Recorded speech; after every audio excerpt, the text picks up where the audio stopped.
My name is Charlene Javernick. I was born Charlene Shaw, Laura Charlene Shaw, actually, and I was born in Camas County, Idaho. We had a happy childhood. We had a good daddy and a good mom. And when I was 11, I moved to Boise with my maternal grandmother to go to school, have my teeth straightened, and take piano lessons. I'll start with my mother's family because they got there first. My mother was Lucile Baron, and she was born in, I think, Girard, Pennsylvania. Her mother was a native of Girard, Pennsylvania. Laura Lloyd was her name, and my mother's father was Charles Baron, who was born and raised in Fairview, Pennsylvania. Wished you could take out homestead rights back in those days and prove up on them, but there were certain restrictions. So anyway, he did purchase the homestead and came west on a boxcar. Anyway, when Mom was 3 and my uncle was just less than a year old, just a little baby, my grandmother and my mother and my uncle got on a train and came across the country. Took them a week. This little baby was not a well baby, and my grandmother kind of feared for his life, but he made it. My grandfather met them in Haley, Idaho, in a buckboard wagon, and they went as far that day as a place called Fir Grove.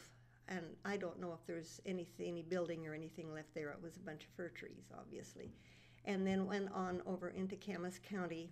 Their particular place was about 6 miles from Fairfield and 2 miles south.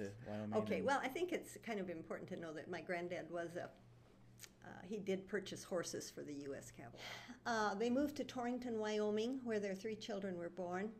My Aunt Zoa was the oldest one, and she would have been born about 1905 in December. My dad was born in 1907 in September, and his younger sister was born 2 years later, which would have been 1909, right?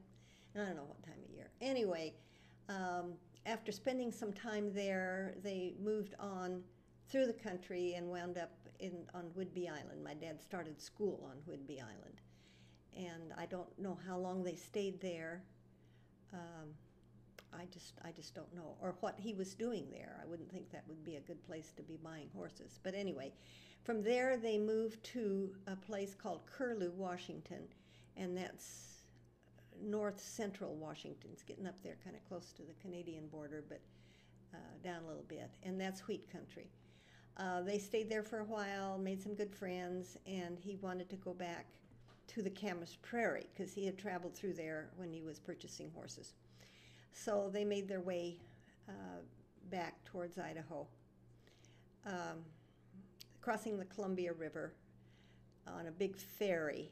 They had 2 big wagons with their household equipment and the kids and all of the stuff they needed for farming that he brought along. When they got to the place where the ferry was to cross the Columbia River, and my dad's little pony horse called Baby that he'd been riding most of the way did not want to go across. She was afraid. She had a colt, and they put it on the ferry, but she still didn't. And so the ferry left, and she jumped in, obviously following because her colt was on the ferry, and was swept downstream by the current. Actually did come out on the other side, and after a while, well, they did get her back. And I think my dad got in a little bit of trouble for that. I'm not sure.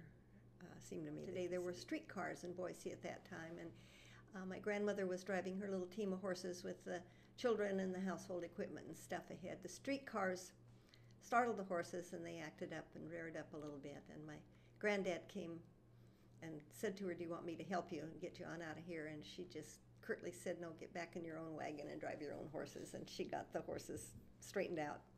They went south on 8th Street then, crossed the 8th Street Bridge, and were in the desert where they camped for the night. And my dad recalls somebody shot jackrabbit, and they had that, and it tasted so good because they hadn't had any meat for a long time. From there, now they did not homestead, and that is, as they bought this place. I don't know how he found it or what, but they had purchased this place and they did not homestead. But they got there and, oh, the house was terrible. I remember my grandma talking about it, cracks in the walls and stuff. And after this long trek, and this was where she was supposed to put her family, and she cried. So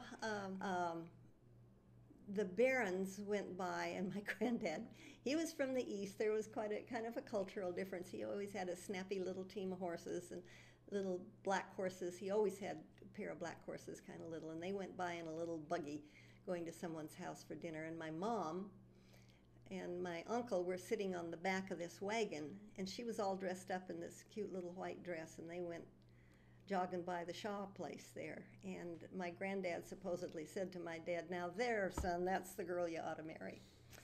And I have that dress. We're real sure that I still have that little white dress.